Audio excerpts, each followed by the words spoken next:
It's Thursday, November 9th. I'm Matt Harmon. Welcome to the Yahoo Fantasy Football Show. It is a hell of a day, a wonderful, truly special day to talk ball. And joining me to do just that is Dalton Del Don. Dalton, what's going on, buddy? What's up, Harmon? I got to talk to you twice last week. Get to talk to you earlier than usual this week as well. How's it going, man? Things are good. Things are good. Yes. I think we had a good thing going last week with the U 2 days in a row. I'm going to miss it as well. I mean, we've got Scott Pianowski coming up on tomorrow's episode. That's obviously going to be fantastic, but it's always good to talk to you, man. Your haircut looks fantastic after last week. Appreciate it. You look good. I'm hoping you feel good, and I'm hoping you're ready for a great show today. Oh, I'm ready. Let's get to the stats. Let's nerd it out. Yes, it is Stat Nerd Thursday. That means you know what we do here. We give you one stat that you need to know for all 32 teams. We go in order of the projected 2024 NFL draft, courtesy of Tankathon. So that brings us to the Arizona Cardinals at the number 1 overall pick right now if the draft was held today. Our stat for the Cardinals, Kyler Murray managed career lows in touchdown rate, adjusted net yards per attempt, and yards per completion in 2022, his most recent season in the NFL that we've seen him play, obviously, before that ACL injury late in the year. Dalton, I definitely gotten to a point where I was done with Kyler Murray in Cliff Kingsbury's horizontal rate offense. So it looks like we are going to get him his first start in the Jonathan Gannon, Drew Petzing era here. And I'm pretty excited to see what he looks like in this offense.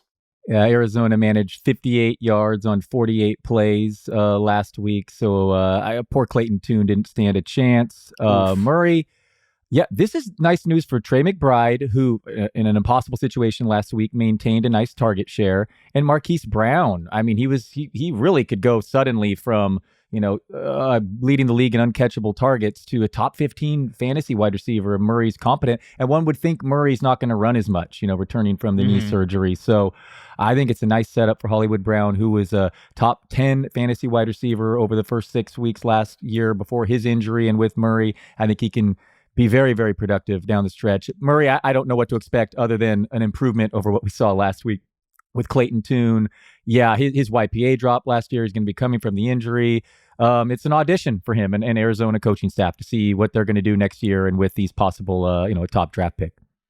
I think there is a real part of the Arizona Cardinals that want Kyler Murray to succeed this year, to not be in the first overall pick here in a couple of weeks. I think they want him to look, because they obviously are tied to him right now financially. Of course, they can move things around, the whole deal. It is what it is. And like, if they're picking first overall, I think they're just starting over with a new quarterback and they'll trade Kyler Murray. But I think there's a chance that he could play them out of this pick. And I actually think they'd kind of be fine with that. And like you mentioned, it's good news for Marquise Brown. It's good news for Trey McBride.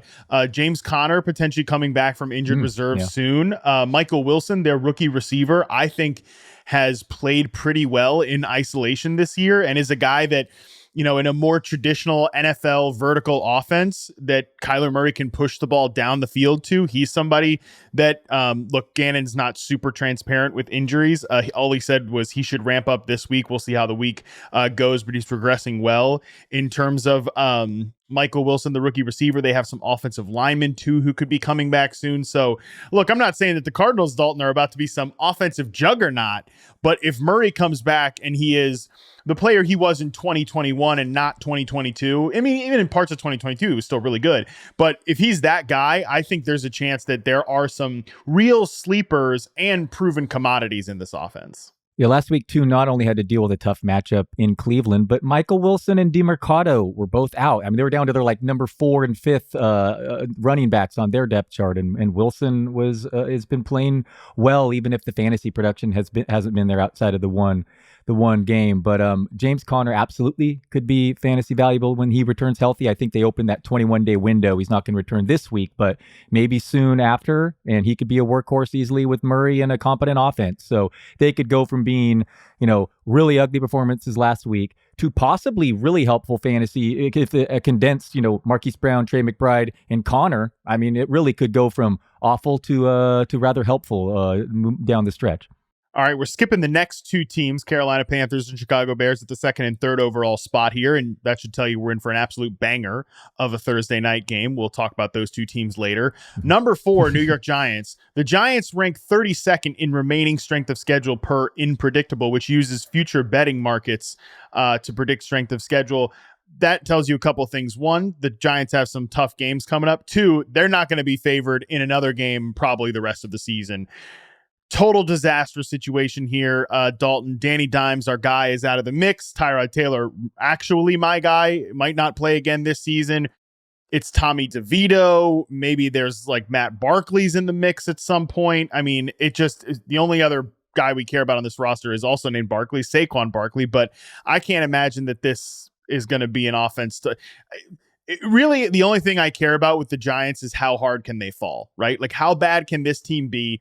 And is Brian Daboll a guy that like is going to survive and not like have his head blow off by the end of this from losing his temper on the sideline? Because he looks like he's about to pop, like blow a gasket at any single moment during some of these games. So it's going to just be a rough. I'm going to struggle to come up with stats for the Giants the rest of the season. Let's just put it that way. All right. Well, on one hand, the Giants have the lowest projected team point total I've seen in a long time at 11 points right now, 16.5 point dogs to the Cowboys. 11-point projected total is as ugly as it gets. That said, can I play contrarian? I said it on our company call earlier and everyone laughed, but in between taking sacks and throwing picks, Tommy DeVito was not that bad last week at all. I mean, I understand that's how was the play, Mrs. Lincoln. Otherwise, I get it. Turnovers are horrible for real life, the Giants and sacks, drive killers. But as fantasy managers, we also want a competent quarterback who can move the chains. And DeVito, he got his shine box out and he got 8.8 YPA. He had a positive completion percentage over expectation compared to Daniel Jones in that same game. You know that Daniel Jones was minus 23 and DeVito was plus 3.2. One of his picks bounced off Slayton's hands. The Raiders, quietly, one of the 3 toughest matchups for opposing fantasy quarterbacks, schedule adjusted. Again, 8.8 YPA. That's moving the chains. The sacks, turnovers, absolutely awful. Maybe he'll go down as the worst quarterback in the history of the NFL we've seen, but watching that, there were moments there that it's like, oh, this offense may not be the absolute worst. Again, this week in Dallas, it might just be horrific, but tell me why I'm crazy there.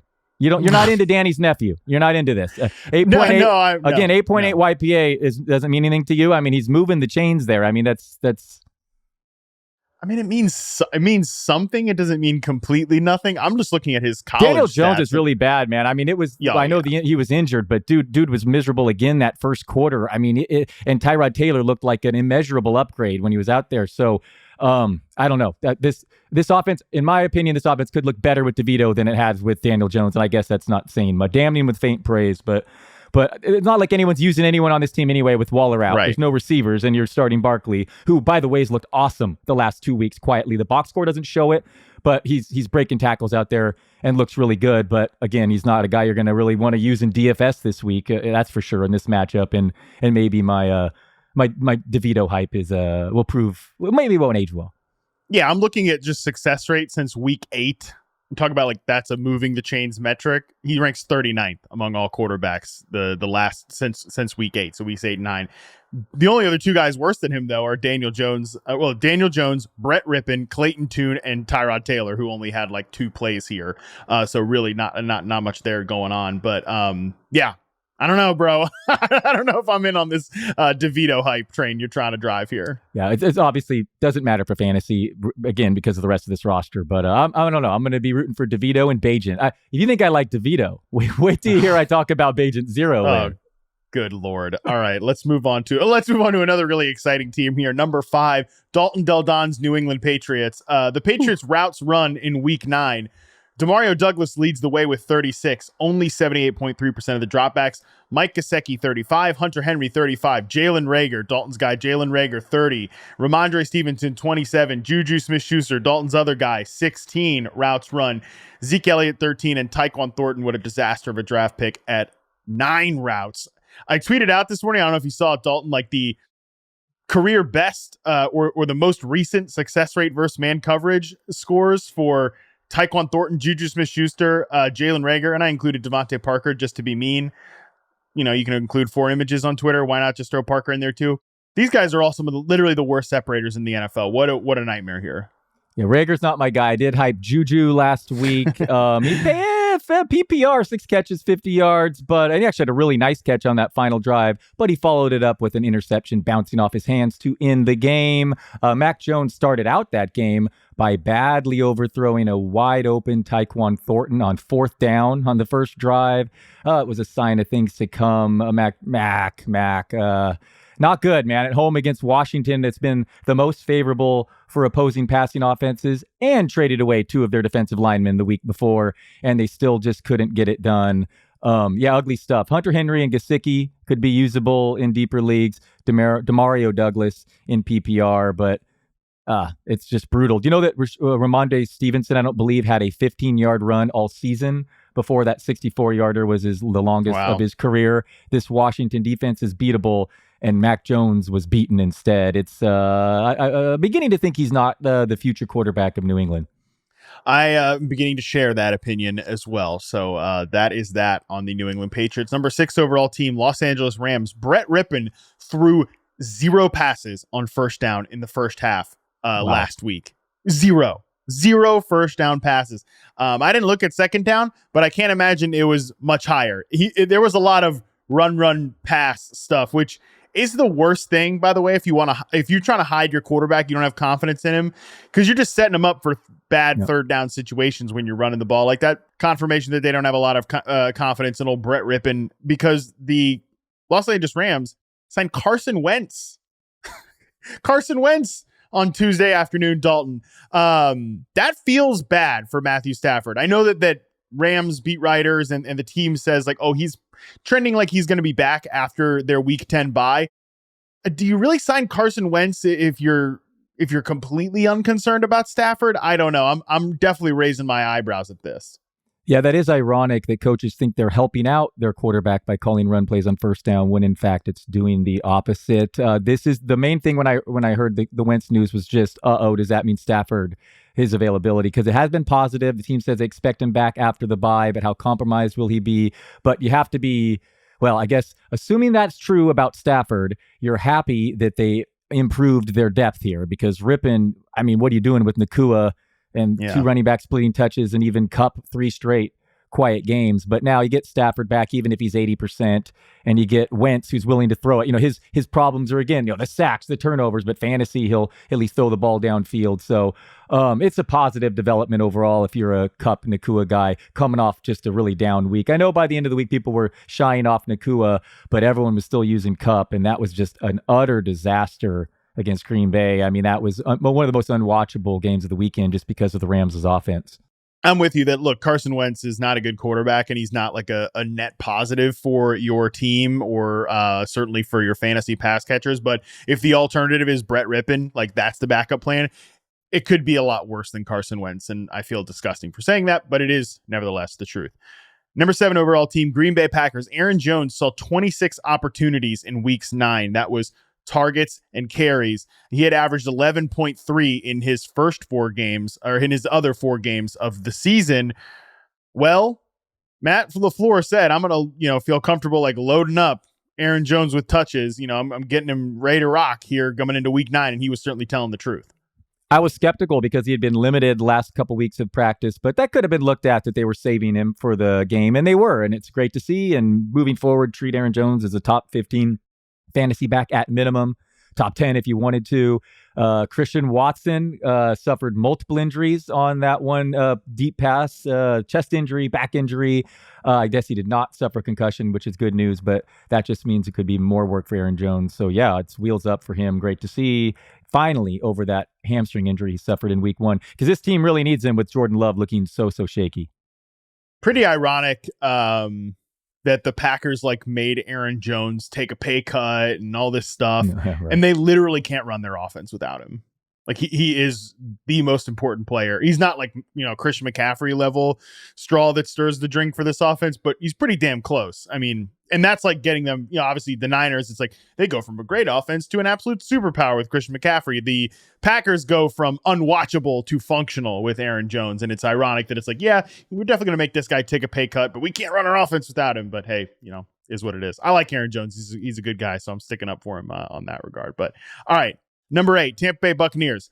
Since their bye, the Bucs have allowed 340, 245 to the Falcons. So, like a Falcons adjusted terms, 245 is a lot. 312 and 443 passing yards the last 4 games coming off of their bye. This pass defense has turned into one of the most enjoyable matchups for opposing offenses so far. Yeah, Goff, Ritter, Allen, and Stroud of averaging 9.2 YPA. It's turned into one of the premier pass funnel defense because they're also defending the run relatively well. So, like Will Levis and DeAndre Hopkins are options this week, as we all just saw how fun it was, for the Houston's offense last week. So, that's just really something here to pay attention to with Tampa Bay is they're becoming a pass funnel defense to attack in DFS and obviously in season long. Obviously, not every week's going to be last week as Houston's receivers were insane. They had 4 in the top 12, right? 3 in the top 12, but that's pretty wild. 2 in the top 3. And then conversely here, Rachaad White, I said, tougher matchup than people are saying against the Texans. 20 carries, 73 yards. But when you score twice and can remain active as a receiver, you're the number 1 fantasy back for the week. So, man, that guy is getting it done when he was suddenly it just flipped to being so much action as a receiver, and the targets have been there for him, which means even matchups like the Titans this week, you can use him.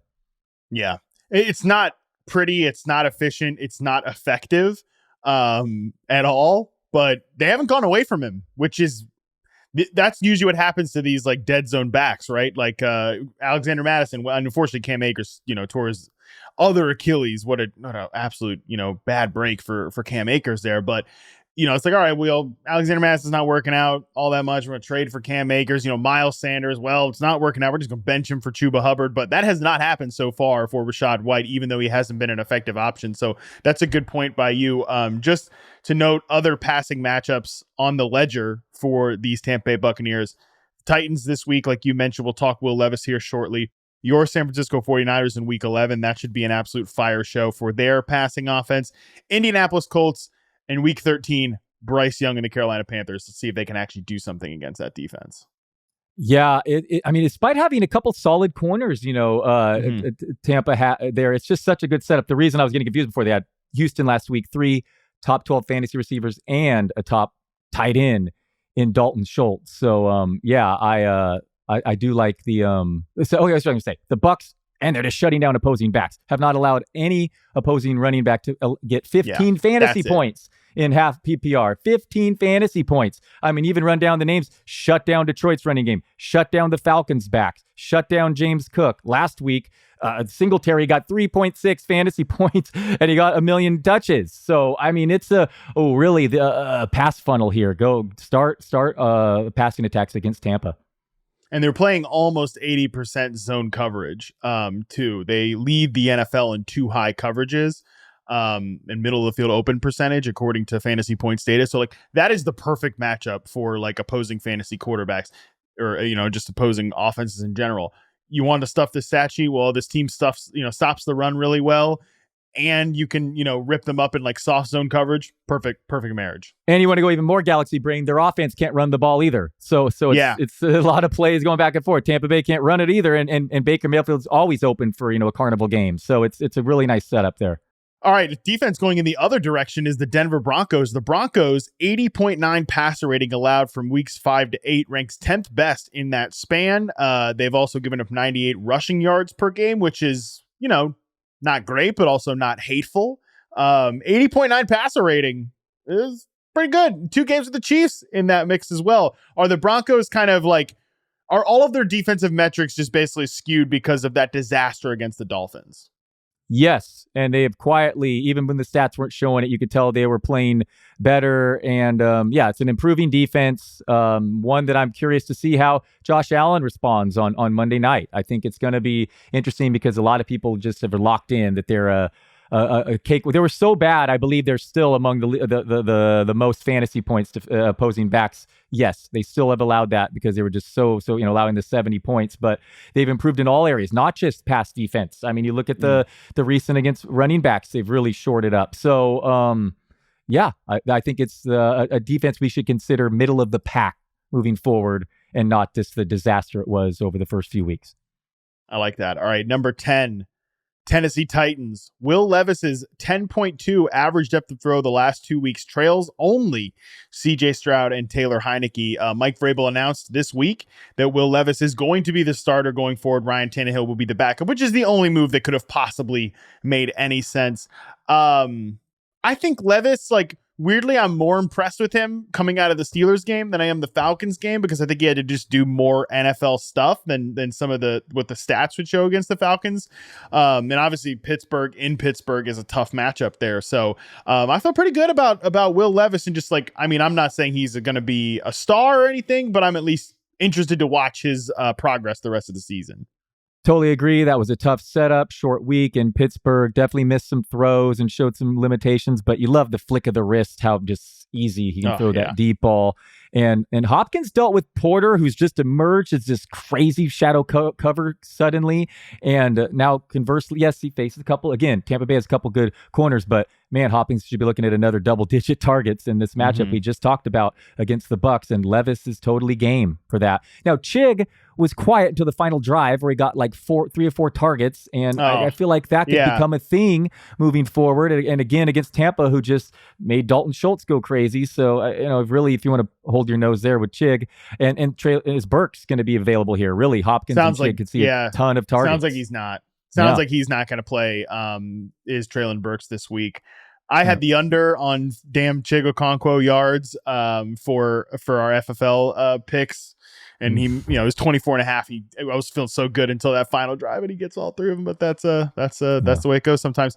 I will say this too: Kyle Phillips led the team in receiving yards. He only had 5 targets, 4 catches. Led the team in receiving yards against the Steelers. He's an interesting little slot receiver. It's a great call, because I feel frustrated. I ended up landing on Noah Brown in a few deeper leagues last week, but before I could really help any readers or anything, because digging deeper into it, Tampa Bay funnels the slot more than any team in the league, not just fantasy points, but percentage of targets. They funnel this. Again, it makes sense, right? On the outside, you got Dean, and who's the other corner? I can't keep forgetting. Carlton Davis. Okay, thank you. And so there, Noah Brown, I did not expect him to catch a 75-yard touchdown, but without Woods, the setup is just perfect for these slot receivers. And Phillips is not as good as Brown quietly was earning targets. And by the way, Brown had a 40-yard catch in the fourth quarter that was negated by penalty. His day was almost even bigger, as was Tank Dell's, who missed a 90-yard touchdown early on. But either way, like the Phillips call, Tampa Bay attack them with slot receivers. Oh my God, I'm so disgusting. I'm desperately wondering what his receiving yard prop will be. Kyle Phillips. Can't wait to see it. Okay. Number 11, Atlanta Falcons. Great. Let's talk about this stupid team. Bijan Robinson has 1 carry inside the 5-yard line in the entire 23 NFL season. Arthur Smith, of course, made some waves this week by saying that, Bijan, he's a factor when he doesn't have the ball. He opens things up for other players, which is probably true. I know, he can't say anything without fantasy Twitter, going ham on him at this point. That's probably true. But come on, man. 1 carry inside the 5-yard line for Bijan Robinson. A little more than that would be nice.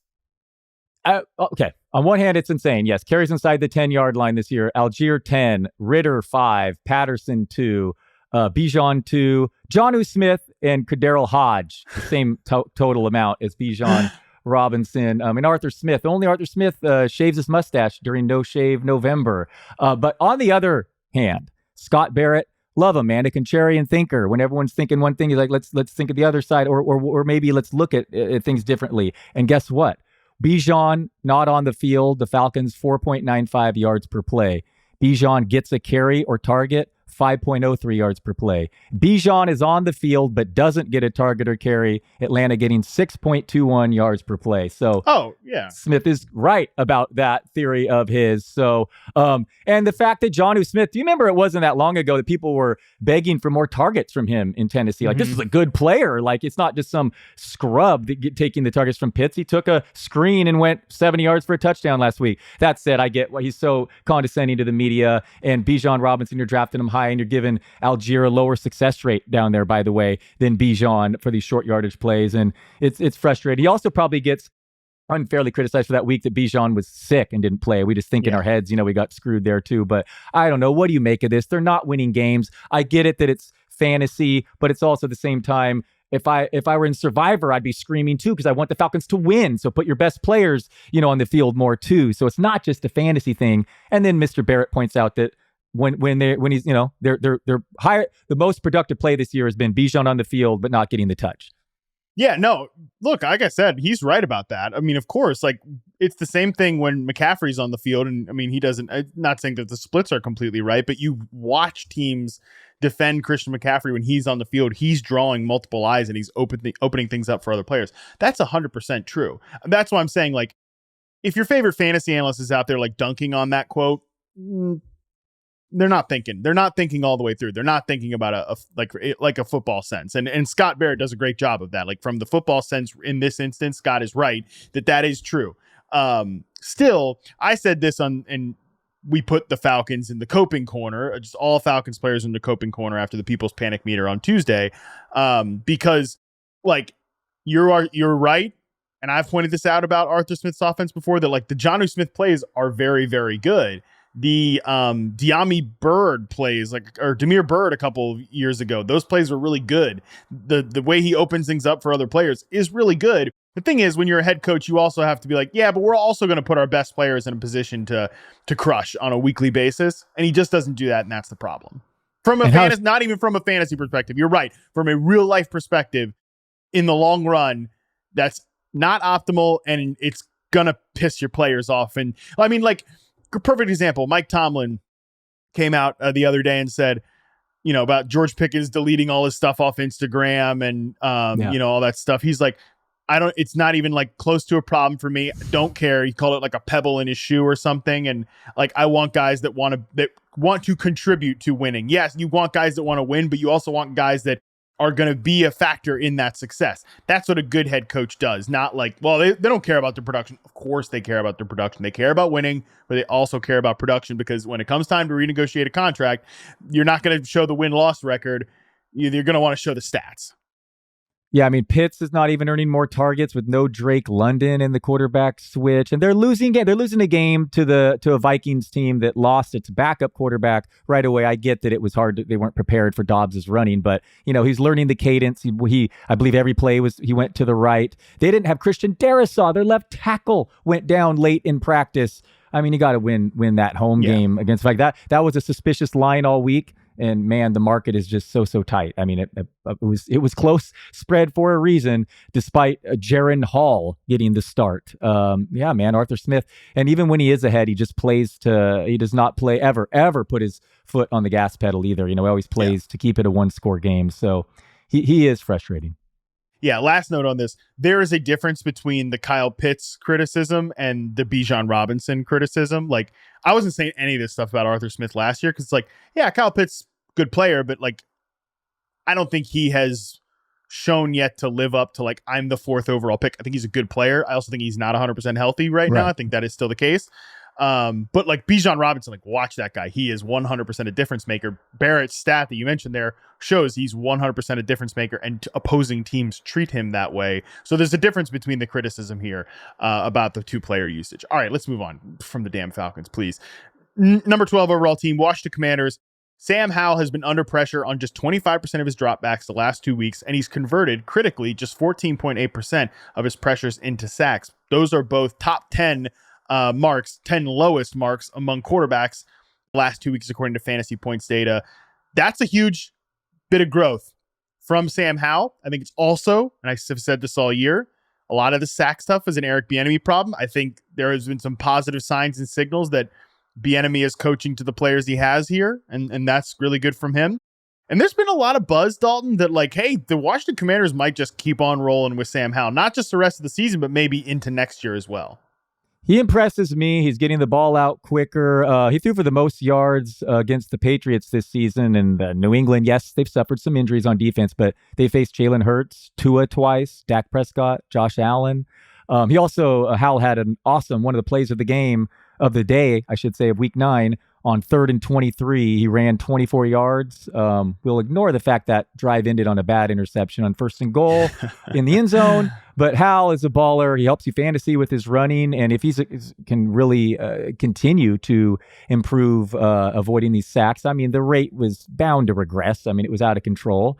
And now we got Dotson mixing it up. So it's great for Sam Howell. He's playing really well and is a very fun fantasy quarterback. Yeah, when the quarterback's not getting driven into the dirt 33% of the plays or whatever, Jahan Dotson produces. What a revelation there. So yeah, I think Dotson rostered right now, and I'm looking at this, it's 66% of Yahoo leagues. You need to make sure he is not dropped on your waiver wire there. Number 13, Indianapolis Colts. Josh Downs ran just 5 routes before leaving with the injury that caused him to miss practice last week. Such a bummer. He was having a great year. I don't know. I posted some cryptic stuff on Instagram. I hope that Josh Downs is good going forward because, man, that guy is a really good player. I know you love him, and he's impressed every time I watch him. It's tough news. Doesn't sound great. What a weird game for the Colts just in general, that offense. I mean, not only did they have to deal with 2 pick sixes by Kenny Moore, but they also comically lost a fumble on a punt return. It was just really odd, frustrating, but Taylor's still got a lot of touches, but weird game for the Colts there, and obviously a brutal blow if Downs is lost for a while. Probably an increase for Michael Pittman. He's going to see even more targets. All right, number 15 team, Houston Texans. This one comes in from JJ Zacharyson. Tank Dell hit a season high 28.9% target share in week 9. He's now scored fewer than 9 PPR points in 4 games this year and more than 20 PPR points in 3 games. Really nothing in between. There's been a lot of volatility there for Tank Dell, but still good player. I just think let's keep that in mind that there's going to be some ebbs and flows in Tank Dell's production, but you want guys tethered. You want good players tethered to CJ Stroud, and Tank Dell is 100% a good player. The team can't run, so they're just going to take turns between Collins and Dell. It will be interesting once Woods comes back, but whatever. I mean, Noah Brown's getting targets as well. So CJ Stroud is the truth. Tank Dell's awesome. Again, he could have had a 90-yard touchdown early on last week and still finish with that game. He had another drop, and then he made an awesome catch before his game-winning catch. Guys everywhere, they've given him a couple rush attempts lately. So Dell is at worst a wide receiver 3 moving forward. Did you skip the Raiders on purpose? Come on, man. They're smoking cigars in the locker room. Oh, yeah. No, my bad. No respect. Just zero respect. Antonio Pierce coaching debut against his old team. You're like, oh, you've seen enough of O'Connell. No, my bad. Honestly, let's go back. Number 14 team, Las Vegas Raiders. I'm buying what the Raiders are selling right now. They had a 58% run play percentage in week 9. That is your stat. Antonio Pierce came out and said, we're just going to try to get Josh Jacobs 100 yards rushing in a game. And I kind of believe him based on the way they called plays last week. And I like their play caller. Oh God, what's his name? Raiders play caller. I should know this off the top of my head. Not Scott Turner? I heard that. No. It's not Scott Turner. Okay. No. Bo Hardgree. Bo Hardgree was calling plays against the Giants, and I really was like, man, they're doing some good stuff here. You had Jacoby Myers on some rushing plays. Think they made things pretty easy for O'Connell. It's not going to be great, the Raiders the rest of the season, but I'm totally in on the vibes changing here, and some of these guys having solid finishes to the season, whether it's Devontae Adams, Josh Jacobs, Jacoby Myers. So the Giants are a really bad football team, but they do not have an awful defense, just to be clear there. And Aiden O'Connell went from getting sacked 7 times his first start to 0, so it was a huge improvement there. The story of this game for me is if you play in a league with bonus is Josh Jacobs got to 101 rushing yards after having, what did he have at halftime? He had 18 carries, 85 yards, 2 touchdowns at halftime. Then he finally got over to 101 in the second to last carry, then lost 3 yards on his final carry to go over that under the 100 if you have a bonus on that century mark. Brutal day there, but a big first half. He's looked better the last couple of weeks. And O'Connell just not making the mistakes Jimmy G was is just going to be a help for that offense. And the Raiders' vibes are just so different. I don't know what McDaniels' deal is. It's wild with Pierce giving that speech about the Patriots, but he's not been missed in that locker room. No, that's for sure. Did you see the video of Devontae Adams on the sideline of a NBA game? Was it? And He's just like, yeah, things are going to be different. Things are good. Yeah. Things are good. Things are going to be good now. Oh my God. They really must have hated that guy. All right. Number 16, New York Jets. Zach Wilson's 49 pass attempts on Monday night were the most of his career. Only the third time in his career he's gone over 40. This stat, it means nothing, but I was just watching that game on Monday night thinking, oh my God, Zach Wilson is throwing the ball a lot. And I know they got down like really quick because of the punt return, or was it punt return, kickoff return? Can't remember with Darius Davis. Punt. Yeah, the punt return with Darius Davis. I get that, but like, man, they were just throwing the hell out of the ball with Zach Wilson there, and it was tough. Old Troy Aikman could not contain his disgust at the offense. Peyton Manning could not he could not contain his disgust at the offense on the other stream either. So pretty rough watch.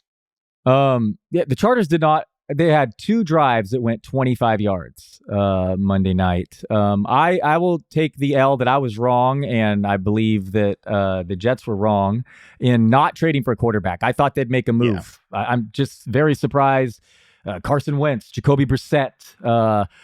I'm just surprised that they kept Wilson. Aaron Rodgers was out there throwing the ball, and you heard him say after the game that he'll be back in a few weeks. Yeah. He later That's said, honestly, like I criticize the Jets too, but that is the reason they didn't trade for another guy. And it's not, and by the way, I'm not saying it's smart to like rely on Aaron Rodgers is going to play again, but you are completely held captive by this guy at this point. And again, it is what it is. You got to do it to get Aaron Rodgers in the building. But like, you got Allen Lazard out there playing atrocious football. He's not even close to like a number 2 receiver in the league. Damn, Randall Cobb has been phased out of the offense. The coordinator who's calling a joke of a game in Nate Hackett. These are all these things come back to Aaron Rodgers, and like, you can't go trade for Josh Dobbs and have him come in there and galvanize the locker room because this is Aaron Rodgers' team. Like, that's the reason in my mind why they didn't do it. And I'm not defending the decision. I'm just saying I think that's why. That's totally fair. It's the only really logical explanation. Just to think this team tried to trade for Adams. Raiders weren't picking up their phone there when they were cleaning their coaching staff out on Tuesday. But honestly, man, thank God too. The healthy Rodgers with Adams and Wilson and that defense. I mean, they're the Super Bowl favorites. Would still have you would still maybe, I don't know, that defense is awesome. But that offensive line is Breece bad. Breece Hall doesn't matter with Breece Hall. I don't even think it's worth it I don't want to have if there's an alternate universe, like a multiverse where I would have to watch Devontae Adams play 2, 3, 4 games with Zach Wilson. Don't care. I said alternate universe with the healthy Rodgers. Yeah, no, that would have been, I hear you there. But I hear what you're saying though, Harmon. My preseason AFC pick to win, the Bengals, you're saying they look even better than that would be Jets team. I hear what you're saying. The Bengals look awesome with that defense and a healthy Burrow. But I digress. Anyway, the Jets is what it is with them, and they're stuck with Zach Wilson. Yes, we'll talk Bengals later, and I'm excited for that conversation. Number 17, the team that the Jets just played on Monday night, Los Angeles Chargers. Justin Herbert is averaging 6.6 adjusted yards per attempt since the bye week, and he has completed fewer than 60% of his passes in 3 of 4 games. The one game he went over 60%, the Chicago Bears, which doesn't really count. I think this is the worst Justin Herbert the worst Justin Herbert has played in the NFL. That doesn't mean that he's like terrible now or bad or he was always overrated, but just not really playing good football and not a lot of great going on around him either. I mean, that is certainly a factor too, but I just think he can break out of this little funk here at any moment, but man, the surrounding cast with no Mike Williams and Josh Palmer out and like Quentin Johnson just giving him nothing. This is tough look for the Chargers right now. Your guy Eckler's looking awesome, breaking so many tackles in the open space. But I'll defend Herbert here a bit. I mean, the Jets secondary is so tough, and Keenan Allen is, he's nice underneath and to help you in PPR. But where's the separation? And Johnston's not ready. Brutal. They really miss Mike Williams. He's playing with the busted left hand that kind of messes with him too. It's a tough matchup. Really tough matchup. The Jets. Right. That is definitely true. I saw Ted Wynn of The Athletic say that every Quentin Johnson target feels performative. And I was like, yeah, that sounds about right. All right. A rookie who's actually really exciting. Number 18, Buffalo Bills. Dalton Kincaid has 26 targets the last 3 games and has played 84 and 90% of the snaps the last 2 games. I mean, actually, by the way, people group in like, oh, he could have taken Jordan Addison, could have taken Zay Flowers instead of Quentin Johnson, could have taken freaking Dalton Kincaid instead of Quentin Johnston if you're the LA Chargers. But nevertheless, Dalton Kincaid, I know he had the fumble, but he looks awesome. He looks like a real win for the Buffalo Bills. I mean, yeah, you hope Knox doesn't eventually come back and mess this up, but Kincaid's borderline top 5 fantasy tight end moving forward. Yeah, there's been some real productive tight ends last week, but Kincaid, the usage is just so encouraging in that offense. Yeah, Kincaid looks like, again, top 5 fantasy tight end. Number 19, New Orleans Saints, another Scott Barrett ref here. Scott Barrett notes that over the last 4 weeks, Taysom Hill has more rushing fantasy points than Alvin Kamara and Bijan Robinson, more receiving fantasy points than Devontae Adams, DK Metcalf, and Calvin Ridley, and more passing fantasy points than Brett Rippon and Malik Willis. I don't want to editorialize your tweet here, Scott. I think you probably could have left off the last line here and still hit the point that Taysom Hill has been awesome and super productive in fantasy. I mean, the fact he has more passing points than Brett Rippon and Malik Willis doesn't move the needle for me. But those first two couple things there, that's good. That's good stuff. Taysom Hill, like adding Kalen Saunders into the mix in like this Taysom Hill, package or extravaganza that they've got in this offense. It's actually been really good, really effective, and really hard to stop.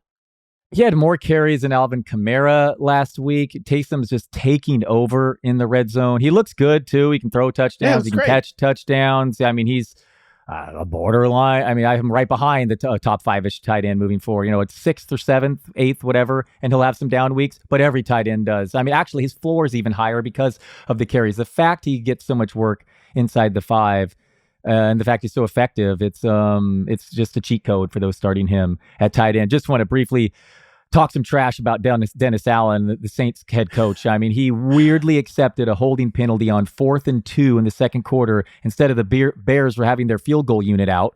Then my guy Bajent Zero runs for a first down on the next play, leading to a Komet touchdown. Then at the end, with 3.5 minutes left, instead of kicking a field goal to go up 10 at like the 20, he went for it on 4th down with Derek Carr, and he got stuffed and gave the ball back to the Bears down 7. Weird decisions. 7 points, but it didn't matter. They had 5 turnovers to 0 and a missed field goal and still didn't cover the spread, but Saints won. On the Derek Carr sneak play, I was watching that part of the game, and even the announcers kept being like, yeah, Taysom doesn't get it. And then like they kept saying, oh, it's Taysom, because it was so obvious. If you're going to sneak, just throw Taysom back in there under center. And then one of them finally was like, I think that was Derek Carr. Like they were even blown away it wasn't Taysom Hill. Yeah, they were trying to lose that game for whatever reason, but my guy Bates couldn't take advantage in the fourth quarter there. But that was an odd game from the Saints, who continue to just play far worse at home. It's weird. It is very weird. They're a very weird team overall. Number 20, Minnesota Vikings, Josh Dobbs, 6.6 adjusted yards per attempt was his best mark since week 4, of course, with the Arizona Cardinals. Man, Josh Dobbs, just the story of the season. Speaking of Josh Dobbs and the New Orleans Saints, how do you feel about maybe if somebody has Jalen Hurts on an absurd amount of fantasy teams, picking up Josh Dobbs and starting him against the New Orleans Saints this week? Again, hypothetical scenario for somebody that's in that position. Yeah, you like his rushing floor.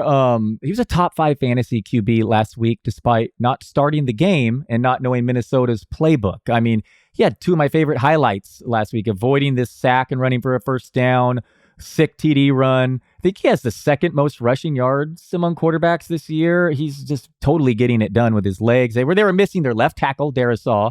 KJ Osborne left injured. There was no Justin Jefferson. I mean, just a really impressive performance from Dobbs. We know who he is. Once the opponents prepare for him, his numbers look much different. But for fantasy, you need a pickup in this matchup. Sure, why not? Minnesota can't run the ball, and they're coached well, and he runs. So yeah, Dobbs is a fine fill-in.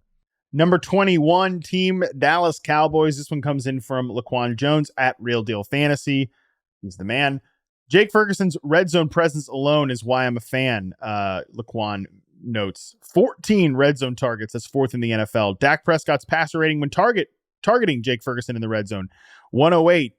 That leads the team among starters. 41 routes run in the red zone, 2nd among all tight ends. 89 offensive red zone snaps, 2nd among all tight ends. Jake Ferguson, I've been saying, is like the 2nd best skill position player on the Cowboys right now behind CeeDee Lamb. Yeah, we've seen all that red zone work. Nice of it to finally translate into fantasy value. Am I crazy, or is suddenly tight end looking deeper? It's wild. They are emerging, and there's some options. Yeah. But Ferguson should remain a locked-in fantasy starter. CeeDee Lamb, I mean, it's awesome. They're making him the focal point of their offense. He was one of the best players on the field last week. Tony Pollard is just a shell of his former self. I don't know if it's the ankle injury, whatever it is. He was robbed of a touchdown. It looked like that lineman did, I guess the lineman didn't report himself. But Brandon Cooks wasn't targeted until the fourth quarter of this game. So, I mean, it's all Lamb and Ferguson. Pollard hasn't scored since week 1. So going into Philly and playing like that was highly impressive from Dak Prescott, who just typically plays way better at home. And wild that the Eagles entered last week, averaging the largest margin of victory, 24.2 points, and defeat, 22 points. They had just one lead change in all of their games before last week. That's pretty wild. That is pretty wild. All right, number 22 team, Pittsburgh Steelers. George Pickett's target share over the last 2 years with Deontay Johnson, 16%. Without Deontay Johnson, 24%. Saw that from a tweet from Dwayne McFarland. And I mean, this is 0% surprising to me. Yeah, that's why I was down on Pick. It really helps Pickens' fantasy managers, Deontay Johnson going down. I know that's Captain Obvious, but it's twofold. It's not just Johnson taking the targets. It changes Pickens' role. He went back to that clear out role and running all those routes that are just more helpful to the Steelers than they are fantasy managers. Maybe that changes. Pickens, he should have had a touchdown, and his fantasy stats would have looked much different if he just couldn't get that second foot in despite having so much space. But yeah, he's frustrated. I see Tomlin, say this is a nothing burger. Pickens will have spike weeks, but Deontay Johnson, you should be ranking, a dozen spots ahead each week comfortably. I mean, he's the target guy. He's even seen balls downfield more, and he finally hit pay dirt too. So, yeah, I think Deontay is like a top 20 receiver rest of season. Yep. And yeah, just like George Pickens he's got like a great media hype, stuff like that. And he's a really good player. And by the way, like, I kind of bristle when people are like, get him out of this like clear out route role. And it's not clear out routes necessarily. Like, you want George Pickens running vertical routes because he's really good at getting open and also winning. That's where all his big plays come from, on those vertical routes and stuff like that. You just wish you had a quarterback in an offensive environment that would support two receivers. Like, it shouldn't be that only one of these guys can go off in a given week. You want a quarterback who can, when Deontay Johnson's open on dig routes and curl routes and all this underneath stuff, like, I can take that. But sometimes I'm going to take a shot to George Pickens. And it just like, you don't have that right now in the Pittsburgh offense. And it's so much like a misuse of the player, although certainly they could cut down. They could just bring more variety to everybody's routes. It's not just a George Pickens thing. That's like a problem with the team overall. So is what it is. CJ Stroud, more career touchdown passes than Kenny Pickett. Woof. All right. 23rd overall team here, Cleveland Browns. This one comes in from John Daigle. Encouraged by Jerome's Ford behind the scenes usage following 2 full practices to close week 9. 54% share of the running back carries, 58.1% share of the backfield touches, 25% target share. He also ran 22 routes to Kareem Hunt's and Pierre Strong's combined 9. Good stuff there from Jerome Ford, who I quietly think has really nice upside rest of the way. Yeah, I was hyperactively watched this Browns game, had him in Survivor. Ford is absolutely has the upside to be a top 12 fantasy back moving forward with Deshaun Watson. So on one hand, Deshaun Watson lucked out on his 2 touchdown passes. One should have been intercepted, went off a player's helmet, up in the air, caught in the end zone. The other was an 11-yard drive that the defense got the ball. But for the running back Ford, you have a suffocating defense. He's taken over the lead role again, and Watson was a huge improvement over P.J. Walker. He was off target on passes, but the zip was there. The balls downfield were there. Amari Cooper's flat out been one of the best receivers in football this season. And that's a good setup for Jerome Ford. I mean, Pierre Strong barely saw the field here. So Hunt will steal some touchdowns, but with a healthier Watson, dominant defense, it's a nice setup for Jerome Ford. Yeah, producer Colin noted in the chat that someone tweeted that he looked great throwing deep, broken, throwing anything exactly short. What I saw, 100%. He could not hit these flats and these tight ends. He was just like on the dirt. But someone posted I have it bookmarked. I forgot who, but all his passes over 15 yards, and they're very good. They're good throws, and you could just tell the zip was there too. It was just, even if the results weren't, the arm strength was. It will be a very boom bust offense, but they should be running nothing but verticals. Like, enough already with Elijah Moore on the short routes. Like, get him running deep routes. Cedric Tillman played a good bit. He's an interesting rookie to watch. He's a pure vertical outside receiver. So yeah, I think they just need to be like a just shoot the ball down the field offense, and at least they'll be watchable in that sense. I was wrong about my guy Marquise Goodwin. It was Tillman taking over there. But one thing that should be noted here, and talking about the running, is they're dealing with a bunch of injuries, and Jedrick Wills was carted off in this game. DeJuan Jones is banged up. So they have an awesome offensive line and depth, but it's being tested. Yeah, it definitely is. That is problematic there.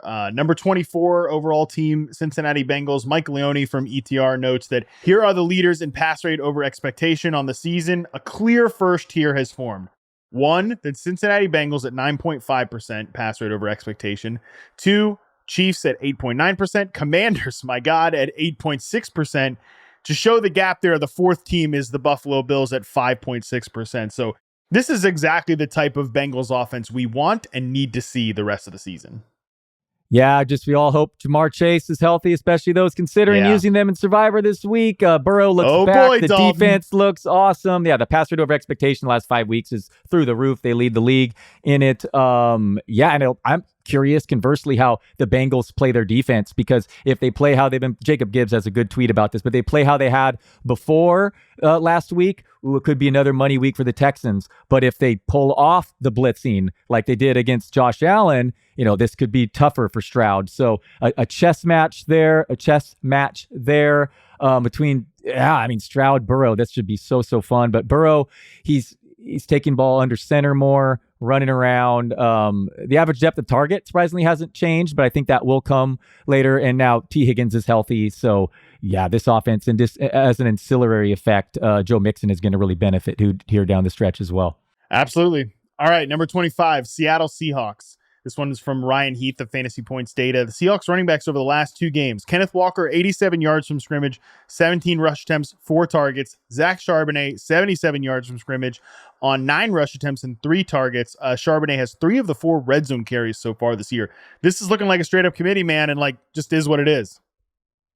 All right, so I haven't written the article yet, but I do want to talk about Kenneth Walker here. For sure, Charbonnet is going to be more involved, but it's a lot of the passing situations, and it must be noted that the last 2 weeks, Kenneth Walker was injured and didn't practice, and last week the score got completely out of hand.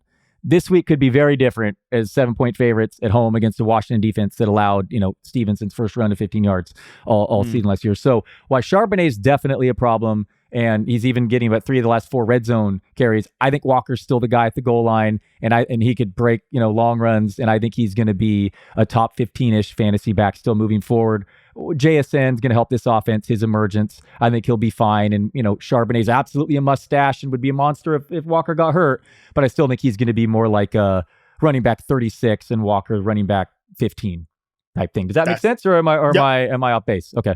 I think that totally makes sense. Charbonnet is a fine flex, and I still think Walker is a running back too, but he's just not going to have that same ceiling that he did to start the year. Yep, fair.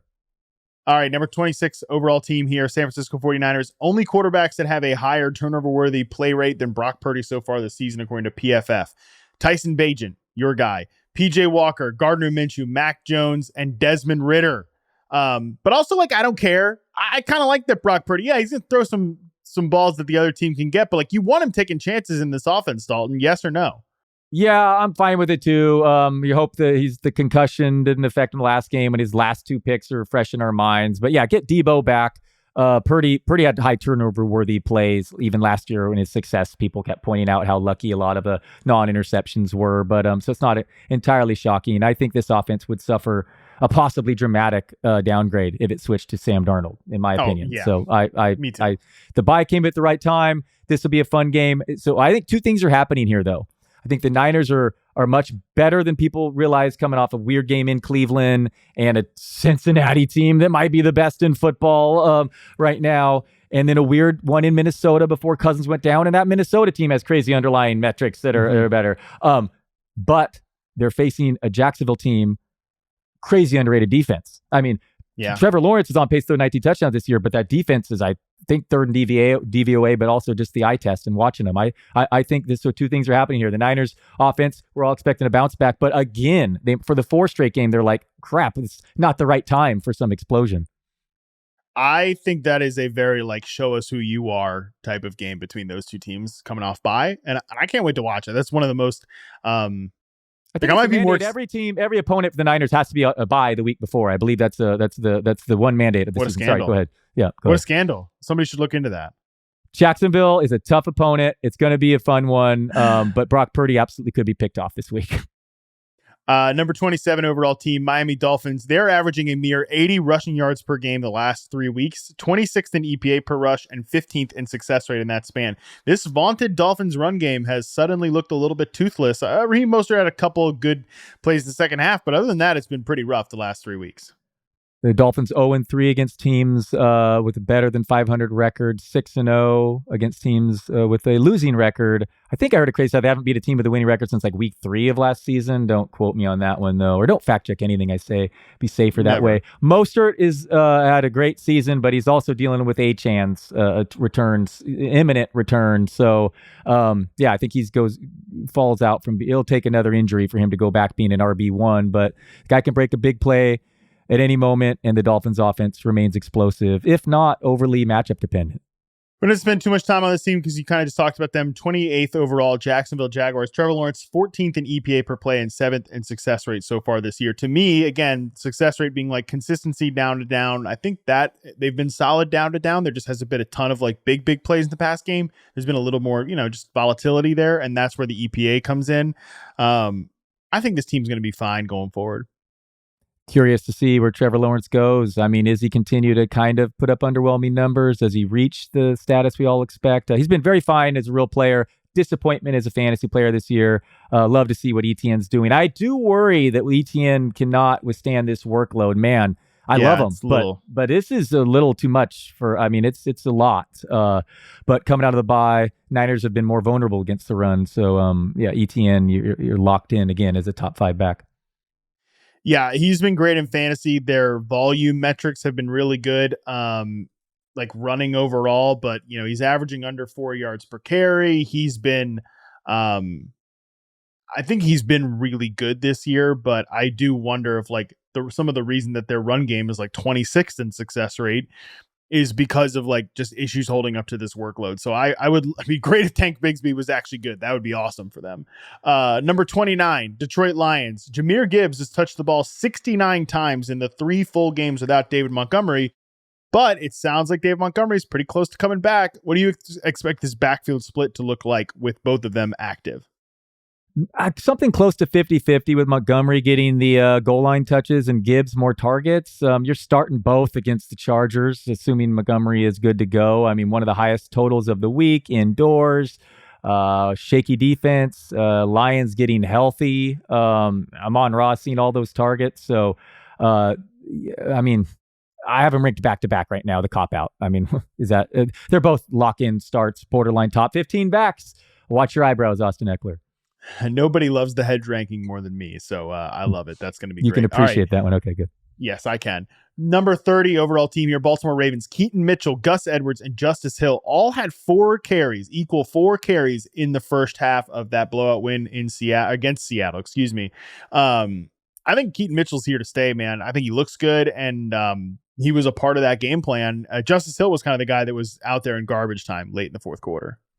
He was also out there a little bit earlier, too, but Justice Hill for sure has less upside than Mitchell. Finally, Keaton Mitchell's season. I'm sick to my stomach, Harmon. I'm a top 30 team in prime time, and I had so many buys last week. I dropped Mitchell. It's gross. Oh, no. I have Edwards, too. It's bad. I mean, ETN, I'm only in an all receivers, so it's I need a number 2 back. It's gross. Gus Edwards had 4 carries for 10 yards at halftime last week and 1 touch after halftime. Yet he was a top 10 fantasy back with that because he scored 2 touchdowns, and then that one touch was a 42-yard run in the second half. But these 3 backs shared running back touches in the first half, all had 33%. Mitchell, Edwards, and Justice Hill. Mitchell is smallish, so I don't think he's going to be a factor at the goal line when you have Edwards and Lamar Jackson as alternatives, but million times more explosive than Justice Hill. Should be added in all fantasy leagues. Don't spend 10% on him. Go ahead and spend 80% of the rest of your fab at this time of the year on Keaton Mitchell, because he could be, what if Edwards gets hurt? I mean, this is an awesome offense, maybe the best team in football. Has a strong argument. The Baltimore Ravens are the best team in football, and they're not really an explosive passing offense either. So great setup. Keaton Mitchell could be explosive, fresh legs, has million yards his last 2 years in college. So yeah, add Mitchell and don't be an absolute fool like me and hold him for weeks and then drop him the week before he explodes. Alas, I have him in many other leagues, but the one I care the most about, of course, had to drop him. But Keaton Mitchell season, he went a little better than my Chris Brooks hype. But yeah, Keaton Mitchell season. Now you're making me think. I know I had him on one roster. This is definitely what people want in their podcast, but I know I had him on one roster, and I wonder if I dropped him. I might have ended up dropping him too. Oh, nope, I didn't. Wow, shout out to me. Okay, but that's only one team. So, all right, there you go. All right, number 31 team, Kansas City Chiefs. Travis Kelce's 63.9% successful play rate is actually higher than his 2022 mark of 63.2%. I think Kelce's been really good this year. I'm not doing the whole, is Travis Kelce slowing down? I mean, maybe he's a little slower, but still very impactful player, and the tight end won rest of the way for me. Yeah, the tight end won rest of the way. Weird, the Taylor Swift splits with her in attendance are not continued. At what point does that move the line? Rashee Rice is emerging as the run receiver there, but he's running the same route, as you said, and they're still just splitting work there. It's weird. They won last week. I said, Patrick Mahomes is going to bounce back, but no, it was more on defense. I mean, the defense is legit. I still expect Mahomes to turn it around. Kelce's just so reliable. Chiefs are going to be, a Super Bowl threat, but right now that offense is struggling, unlike any time we've seen in recent memory with the Reed-Mahomes combo. Number 32 overall team, Philadelphia Eagles. DeAndre Swift has 19 carries inside the 10-yard line this year. Kenny Gainwell has 8. Gainwell has run 5 routes to just 1 for DeAndre Swift so far this year. This is emerging as a little bit of a problem, and I mean problem like in a big quotation sense there, problem, because of how late you drafted DeAndre Swift. You shouldn't be complaining about it. He doesn't have running back 1 upside with this usage combined with the whole tush-push thing, but I think he's still comfortably a running back 2 in fantasy. Yeah, on one hand, he got just 2.4 yards per carry last week, fumbled twice, lost a touchdown to Kenneth Gainwell. On the other hand, he didn't lose either of those fumbles. One wasn't even his fault. A.J. Brown ran into him, and Swift also saw the second most carries in a game all season. But so what do you think that quarterback push is actually worth? I think it might be worth 1 to 3 full points. I mean, you're stealing a down multiple times. I mean, I might be worth 3 full points. The ability to have that QB push. Devonta Smith was my other takeaway real quick about the Eagles. Without Dallas Goedert, his numbers, were dramatically increased last year. So that's really helpful with him on IR. That's assuming Albert O season doesn't come to fruition here. Ooh, your guy Albert Zero. What do we think? Before you talk about that, just to put a pin on the Smith thing, Devonta Smith target shares over the last 2 years with Dallas Goedert 23%, without Dallas Goedert it's 30%. So that should be good for him. But hey, your boy Albert Zero, is he back? I think we went over enough intriguing tight end options that we can probably Jack Stoll will probably end up getting more work than Albert Zero. But I absolutely, Devonta Smith is a guy to look to trade if people don't realize that in fantasy leagues, because what do you have, 2 targets last week? So talk that up and go after Smith with no Goddard for the next foreseeable future. All right, on that note, let's get to Thursday Night Football. Carolina Panthers and Chicago Bears. As of the time we're taping this, the Bears are 3.5-point favorites. There's a mere 40-point total. But Dalton, I don't have stats for this one because, what do you want, a stat on the Panthers? Who cares? And really, people just want to hear your take. This hot, sizzling love affair you have for your guy, Tyson Bagent. He of 100 turnovers last week in New Orleans. So tell us, Dalton, Tyson Bagent, Thursday Night Football. It's on Amazon Prime, baby. What are we doing here? Tyson Bagent had 148 yards, 2 touchdown passes, and led Chicago with 60 rushing yards at halftime. He was getting 11.4 YPA. Now, he didn't do much afterward, but this is a sign of progress, man. I mean, he's moving the ball in New Orleans with just very, very little help. I mean, DJ Moore was losing fumbles. Tyson Bagent in the first 3 quarters over the last 3 weeks, 98.6 passer rating, 0.18 EPA per pass. It was ranked 5th out of 17 quarterbacks in 3 starts over that stretch, behind only Jalen Hurts, Jackson, Mahomes, and Herbert. Yeah, the fourth quarter counts, but the point is the kid can play, and he shows flashes. And in my opinion, we have not heard the end of Bagent Zero. Teabag. I don't know what's going to happen, Justin Fields or him Thursday night, but we have not heard the end of Tyson Bagent. I believe the kid can play some football. Okay.